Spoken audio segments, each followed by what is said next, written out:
Hello everyone, welcome to Zen Study once again. Prelims exam over हो चुका है, results भी आ गए हैं and we have mains exam in around 75 days now. तो ज़्यादा टाइम है नहीं मेंस के लिए and we have lot to cover in terms of syllabus. तो इसी कॉन्टेक्स्ट में हम यूट्यूब पे जो इंपॉर्टेंट टॉपिक्स हैं मेंस पॉइंट ऑफ व्यू से, जो स्पेसिफिकली मेंस में पूछे जाते हैं और जिससे हर साल क्वेश्चन आने के ज़्यादा चांसेस है, रिपीट होते हैं क्वेश्चंस, वैसे टॉपिक पे वीडियोस बनाने की कोशिश करेंगे ताकि आपका ये टॉपिक जो है वो कवर हो जाए। इसी कॉन्टेक्स्ट में आज का जो वीडियो है हमारा, वो इंटरनल सिक्योरिटी जो कि जीएस 3 में पूछा जाता है उस पार्ट से है, सिलेबस के उस पार्ट से है, और इसके अंदर आज हम पढ़ेंगे border management in India. So what is the need of border management? क्यों बॉर्डर को मैनेज किया जाता है बाय द गवर्नमेंट? अगर मॉडर्न टाइम्स की बात करें तो borders are very important for any nation state. It is the expression of their sovereignty. Border ही बताता है कि उनका सोवेरेनिटी का लिमिट क्या है, एक्सटेंट क्या है, और साथ ही उसको प्रोटेक्ट करना भी बहुत जरूरी है for the security and the integrity of the nation. तो इसलिए बॉर्डर मैनेजमेंट काफी जरूरी है। तो पहला पॉइंट है to regulate and control movement. अब ये मूवमेंट ह्यूमंस का भी मूवमेंट हो सकता है, गुड्स का भी मूवमेंट हो सकता है, ठीक है। तो इन सब मूवमेंट्स को, सर्विसेज का भी मूवमेंट हो सकता है। तो इन सारी मूवमेंट्स को रेगुलेट करने के लिए बॉर्डर मैनेजमेंट बहुत ही ज्यादा जरूरी है, क्योंकि ultimately these are linked with security, economy, integrity of a nation. Next है टू इंश्योर नेशनल सिक्योरिटी। तो बॉर्डर पे सिक्योरिटी बहुत ज़्यादा ज़रूरी है, क्योंकि अगर ऐसा नहीं होगा तो इट कुड बी पॉसिबल कि एंटी नेशनल एलिमेंट्स जो है, टेररिज्म वगैरह, ये सारी चीज़ों जो है वैसे इंसिडेंट हो सकता है अगर हमारा बॉर्डर जो है वो प्रॉपर्ली सिक्योर्ड ना हो तो, जिससे कि हमारी सॉवरेनिटी और नेशनल इंटीग्रिटी, जो टेरिटोरियल इंटीग्रिटी है, उसको एक थ्रेट आ सकता है। नेक्स्ट है to maintain relation with neighbours.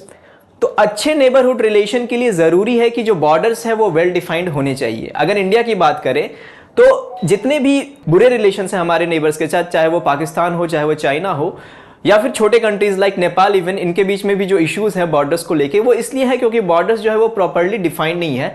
They are certain issues in the demarcation of borders, ठीक है, जिसको लेकर के कंफ्लिक्ट या हमेशा डिसएग्रीमेंट्स होते रहते हैं। तो अच्छे रिलेशंस के लिए, अच्छे नेबर्स के साथ अच्छे रिलेशन के लिए बॉर्डर जो है वो प्रॉपर्ली डिफाइंड होना चाहिए। अगर आप डेवलप्ड कंट्रीज की बात करें या जहां पे स्टेबिलिटी है जिस रीजन में, वो इसलिए भी है क्योंकि वहां पे बॉर्डर्स का इश्यूज नहीं है, ठीक है। Next is to facilitate trade and commerce activities. तो अगर बॉर्डर प्रॉपर्ली सिक्योर्ड है, प्रॉपर्ली मैनेज्ड है, तो ट्रेड और कॉमर्स एक्टिविटीज को भी वहां पे प्रमोट किया जा सकता है, ठीक है। बट अगर बॉर्डर्स प्रॉपर्ली सिक्योर नहीं है तो वहां पे आपको ट्रेड बढ़ाने में भी रिस्क होता है हमेशा। तो ये है कुछ रीजंस कि क्यों जरूरी है बॉर्डर मैनेजमेंट। अब हम समझेंगे कि चैलेंजेस क्या है इंडियन बॉर्डर्स पे, क्या क्या चैलेंजेस हैं। अब इंडिया का जो बॉर्डर है वो काफी डाइवर्स है, बहुत सारी कंट्रीज हैं जो कि इंडिया के साथ बॉर्डर करती है, और पर्टिकुलरली हम लैंड बॉर्डर्स की बात कर रहे हैं आज की वीडियो में। तो हम एक एक करके सारे जो लैंड बॉर्डर्स जिनके साथ होती है, जो मेजर कंट्रीज हैं, लाइक अफगानिस्तान और भूटान भी है, बट अफगानिस्तान के साथ सिंस हमारा बॉर्डर बहुत ही कम लेंथ है और सिंस वो पाकिस्तान ऑक्यूपाइड कश्मीर में फॉल करता है तो वो उतना इंपॉर्टेंट है नहीं। और सेम गोज फॉर भूटान, क्योंकि भूटान के साथ हमारे रिलेशंस बहुत अच्छे हैं, तो there are no any big issues as such जो कि डिस्कस किया जाए। तो हम जो कंट्रीज जिनके साथ इश्यूज, बड़े बड़े इश्यूज हैं इंडिया के, वो डिस्कस करेंगे और देखेंगे कि क्या डिफरेंस है सारे अलग अलग जो कंट्रीज के साथ जो बॉर्डर्स है, उन बॉर्डर्स पे क्या इश्यूज हैं। तो सबसे पहले जो सबसे इंपॉर्टेंट है, दैट इज द इंडो पाक border, the India Pakistan border. तो यहाँ पे सबसे जो पहला इश्यू है इंडिया पाकिस्तान बॉर्डर का, वो है टेररिज्म का। तो ये बॉर्डर्स के हेल्प से एक टेरर लॉन्च पैड की तरह यूज किया जाता है ये बॉर्डर्स, जहां पे पाकिस्तान से जो टेररिस्ट हैं वो इनफिल्ट्रेट करते हैं इंडिया में, अटैक्स वगैरह एग्जीक्यूट करते हैं और फिर वापस से भाग जाते हैं, चले जाते हैं। जैसे अभी रिसेंटली पिलग्रिमेज पे अटैक हुआ कश्मीर में, तो ऐसे अटैक्स फ्रीक्वेंटली होते रहते हैं। तो terrorism is the biggest issue अगर इंडिया पाकिस्तान की बॉर्डर की बात करें। उसके बाद सीज फायर वायलेशंस जो है वो होते रहते हैं हमेशा, ऑल्दो अभी रिसेंट टाइम से काफी ये घट गया है, बट सीज फायर वायलेशंस हमेशा इंडिया पाकिस्तान बॉर्डर्स पे देखे गए हैं। नेक्स्ट इज ड्रग्स, ठीक है। तो ड्रग्स और साथ ही काउंटरफीट करेंसी, इन दोनों का जो स्मगलिंग है वो पाकिस्तान बॉर्डर के थ्रू देखा गया काफी ज्यादा होता है। ड्रग्स सिंस जो Pakistan, it is part of golden crescent. Golden crescent क्या है आपका? बेसिकली 3 कंट्रीज हैं आपका, अफगानिस्तान, पाकिस्तान एंड ईरान। तो ये एक आपका क्रिसेंट जैसा बनाती है, गोल्डन क्रिसेंट, और इसको ड्रग्स के लिए माना जाता है कि ये जो जोन है ये ड्रग्स के लिए हॉटस्पॉट है, ड्रग्स के प्रोडक्शन के लिए, और फिर उधर से इंडिया में भी इसे सप्लाई किया जाता है। तो ड्रग्स और काउंटरफीट करेंसी जो कि इंडिया में उधर से सप्लाई की जाती है, जो नकली नोट्स होते हैं, ठीक है। तो ये भी एक बहुत ही क्रूशियल इशू है इंडिया पाकिस्तान बॉर्डर मैनेजमेंट में। Next is unnatural rugged topography. तो इंडिया पाकिस्तान का जो बॉर्डर है वो काफ़ी डाइवर्स है ज्योग्राफिकली। डेजर्ट्स भी आते हैं उसमें, आपका मार्शलैंड भी आते हैं, उसके बाद आपका माउंटेन हिमालयस भी आता है, ठीक है, रिवर्स भी है। तो बहुत ही ज़्यादा ज्योग्राफिकली डाइवर्स है। तो इसलिए इसको प्रॉपरली फेंस करना या मॉनिटर करना उतना ईजी नहीं है इंडिया पाकिस्तान बॉर्डर को। और सबसे जो इम्पॉर्टेंट और इशू है जिसके कारण ये और भी ज़्यादा डिफिकल्ट हो जाता है मैनेज करना, that is lack of cooperation by the Pakistani officials. तो उस दूसरे साइड से कोई कॉपरेशन देखने को नहीं मिलती है in terms of border management, जिसके कारण और भी ज़्यादा डिफिकल्ट हो जाता है to manage India Pakistan border. तो नेक्स्ट जो बॉर्डर हम देख रहे हैं that is the India Bangladesh border. Although militarily इतना ज़्यादा वॉलेटाइल, इतना ज़्यादा अनस्टेबल नहीं है इंडिया बांग्लादेश का बॉर्डर, तो काफ़ी पीसफुल है। बट यहाँ पे अलग प्रॉब्लम्स है। यहाँ की प्रॉब्लम है the porous and difficult terrain of the border, ठीक है। यहाँ पे मार्शलैंड है, आपके जो मैंग्रोव्स वगैरह जो है वो इस रीजन में पाए जाते हैं, तो इसलिए काफ़ी ज़्यादा पोरस बॉर्डर है, रिवर्स वगैरह है यहाँ पे। तो it is difficult to monitor, difficult to fence these borders are. तो इसलिए यहाँ पे इलीगल इमिग्रेंट्स का इशू है। काफ़ी ज़्यादा बांग्लादेशी इलीगल इमिग्रेंट्स जो है वो असम या बंगाल जैसे स्टेट्स में वहाँ से आ जाते हैं इलीगली, एंड देन वहाँ पे वो फिर रहने लगते हैं। फेक आधार कार्ड, फेक राशन कार्ड, ये सब भी बन जाते हैं उनके। तो इससे एक सोशल और इकोनॉमिक जो स्टेबिलिटी है वो डिस्टर्ब होती है उन रीजन्स की। और सिक्योरिटी रिस्क भी रहता है साथ में कि ये जो इमिग्रेंट्स हैं they could possibly have anti India sentiments या कुछ टेररिज्म वगैरह जैसी एक्टिविटीज़ भी वो इंडिया में कंडक्ट कर सकते हैं। और like other nations like Pakistan could use these illegal immigrants to spread terrorism in India, ठीक है। तो यहाँ से भी सिक्योरिटी और इकोनॉमिक थ्रेट इंडिया में रहता है। ट्रैफिकिंग का भी इशू रहता है, खासकर कैटल ट्रैफिकिंग काफ़ी ज़्यादा देखा जाता है बांग्लादेश बॉर्डर पे। उसके बाद आर्म्स और ड्रग्स स्मगलिंग भी काफ़ी ज़्यादा इन बॉर्डर्स के थ्रू होता है। तो यहाँ पे अगर हम एक मेजर इशू की बात करें जो बांग्लादेश बॉर्डर पे है, that is the issue of illegal immigrants, ठीक है। नेक्स्ट है हमारा इंडो चाइना बॉर्डर। अब इंडो चाइना बॉर्डर जो है काफ़ी हद तक पीसफुल है, वहाँ से कोई इलीगल इमिग्रेंट्स भी नहीं आता इंडिया की तरफ। But still there are issues at India China border. क्या है? बॉर्डर डिस्प्यूट है सबसे बड़ा, ठीक है। ये ब्रिटिश के टाइम से ही चला आ रहा है border dispute. It runs back to the British era. तो चाहे वो अक्साई चिन हो जो कि चाइना ने कैप्चर कर रखा है, which is Indian territory, China ने इलीगली ऑक्यूपाई कर रखा है, और या फिर वो अरुणाचल प्रदेश हो जिसे चाइना क्लेम करता है कि Arunachal Pradesh is the part of China. तो यहाँ पे बॉर्डर डिस्प्यूट चल रहे हैं बहुत साल से, और रह रहे के कुछ बॉर्डर स्कर्मिशेस भी हो जाते हैं, जैसे कि गलवान हुआ या डोकलाम जैसे इंसिडेंट्स भी रिसेंट टाइम्स में देखे गए हैं। बट मेजरली जो इंडिया चाइना बॉर्डर है वो पीसफुल ही रहता है। नेक्स्ट जो इंपॉर्टेंट बॉर्डर है वो है इंडिया नेपाल बॉर्डर। अब India Nepal border is one of the most open borders in India's neighbourhood, ठीक है। ये काफ़ी ओपन बॉर्डर है, यहाँ पे फ्रीली लोग और जो गुड्स और सर्विसेज है वो आते जाते रहते हैं। ऑल्दो यहाँ पे चेक पॉइंट्स है, ठीक है, ऑल्दो काफ़ी सारे चेक पॉइंट्स यहाँ पे बनाए गए हैं।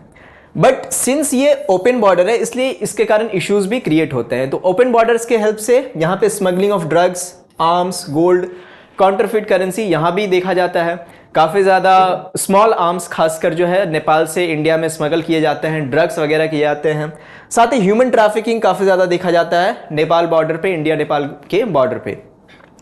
टेररिज्म अगेन नेपाल को यूज़ करते हैं, बहुत सारे जो टेररिस्ट ग्रुप्स हैं वो नेपाल को यूज़ करते हैं to send these terrorist into India, ठीक है। और साथ ही Nepal is seen as a safe haven for terrorist या फिर फ्यूजिटिव जो होते हैं। तो कई बार देखा गया है कि बहुत सारे इंडियन फ्यूजिटिव होती है वो भाग करके नेपाल चले जाते हैं, ठीक है, क्योंकि पोरस बॉर्डर है, ओपन बॉर्डर है, ठीक है। तो it is very easy to cross and go and hide into Nepal, hide in Nepal, ठीक है। तो इसलिए सेफ हेवन फॉर टेररिस्ट या फिर फ्यूजिटिव देखा गया है नेपाल को। नेक्स्ट है India Myanmar border. India Myanmar border पे सबसे बड़ा इशू है इंसर्जेंसी, ठीक है, एंड क्रॉस बॉर्डर मूवमेंट, ठीक है। तो यहाँ पे बहुत सारे इंसर्जेंट ग्रुप है, लाइक NSCN है, उल्फा है, ठीक है। तो ये सारे जो इंसर्जेंट ग्रुप्स हैं ये जनरली इंडिया में अटैक्स वगैरह करते हैं या इनस्टेबिलिटी करके वापस से म्यांमार चले जाते हैं, ठीक है। और काफ़ी ज़्यादा डेंस फॉरेस्ट है along the India Myanmar border, ठीक है ना। तो जिसके कारण काफ़ी ज़्यादा ईजी हो जाता है वहाँ हाइड करना या उन फॉरेस्ट से आर्म्स और ड्रग्स की ट्रैफिकिंग करना। अगेन म्यांमार भी क्लोज है, जो आपका ड्रग्स ट्रायंगल है साउथ ईस्ट एशिया में, उससे म्यांमार भी काफ़ी क्लोज है। तो वहाँ से भी ड्रग्स और आर्म्स की ट्रैफिकिंग होती है। नेक्स्ट इशू है फ्री मूवमेंट रिजीम का।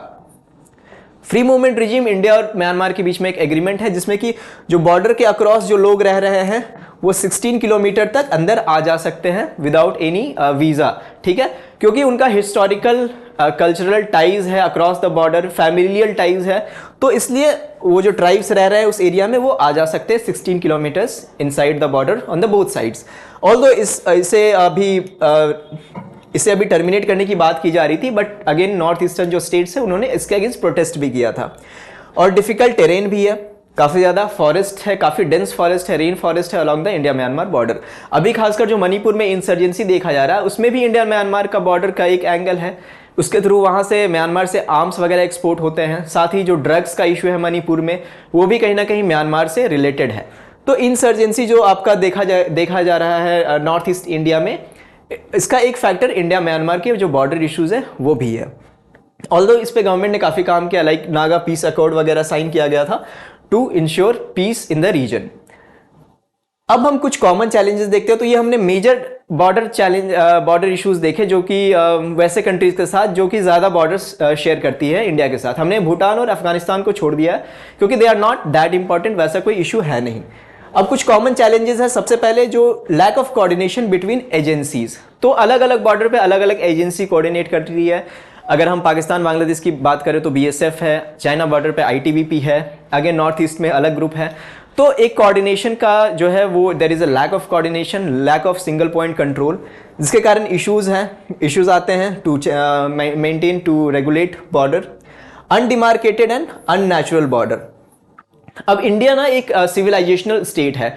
अगर हिस्ट्री की बात करें तो ऐसा कोई ज्योग्राफिकल बाउंड्री नहीं रहा है इंडिया का। इंडिया से बाहर भी अगर हम प्रेजेंट इंडिया की बात करें तो ये काफ़ी एक छोटा ज्योग्राफिकल एरिया है इंडिया का, हिस्ट्री के से कंपेयर करें तो जो इंडिया का जो सिविलाइजेशन जो था, जो Indian civilisation, it ran across like Afghanistan और फिर साउथ ईस्ट एशिया, हर जगह फैला हुआ था। तो जिसके कारण जो कोई नेचुरल बॉर्डर नहीं है, कोई ऐसा अगर हम देखें तो नेचुरल डिमार्केशन नहीं है between India and it's neighbours. तो ये सारे जो बॉर्डर हैं दे आर अननेचुरल और they are not properly demarcated, hastily demarcated border है। चाहे वो इंडिया पाकिस्तान की बात करें, चाहे वो इंडिया चाइना की बात करें, तो इनको विदाउट प्रॉपर प्लानिंग इनसे डिमार्केट कर दिया गया है ड्यूरिंग द ब्रिटिश रूल, जिसके कारण प्रॉब्लम्स क्रिएट होते हैं।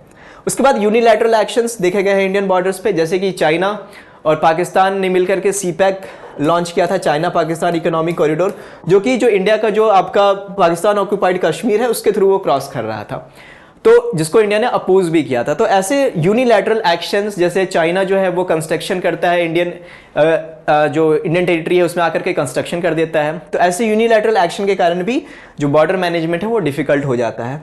And last but not the least, lack of support and coordination from the neighbours, ठीक है, चाहे वो चाइना हो, चाहे वो पाकिस्तान हो, इवन नेपाल हो, there is a lack of support and coordination from the neighbours. अब हम देखते हैं सॉल्यूशंस क्या हो सकते हैं। तो सबसे पहला सॉल्यूशन के साथ साथ इनिशिएटिव भी देखेंगे कि क्या क्या इनिशिएटिव लिया जा चुका है by the Indian government.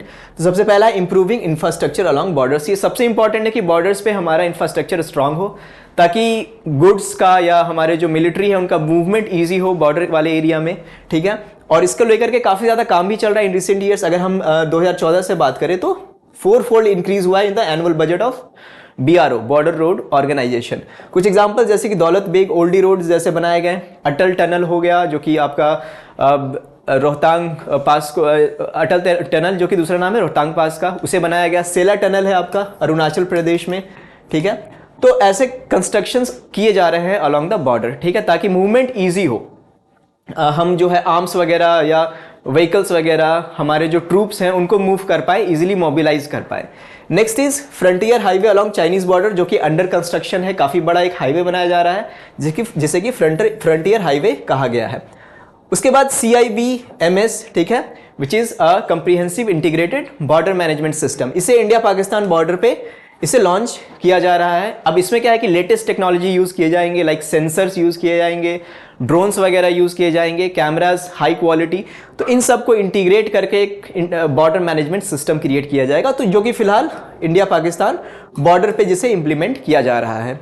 Next is the plan of fencing entire Indo Myanmar border. Around 1600 kilometres border को पूरी तरह से फेंसिंग करने की तैयारी है।